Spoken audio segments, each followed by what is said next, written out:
Inaamin ko, simut ngayon ako. Inaamin ko, naubos na ang budget ko.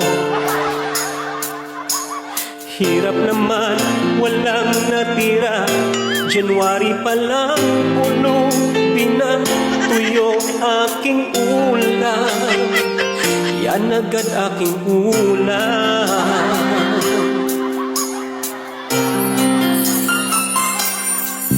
Napapansin ko, lagi akong tulala.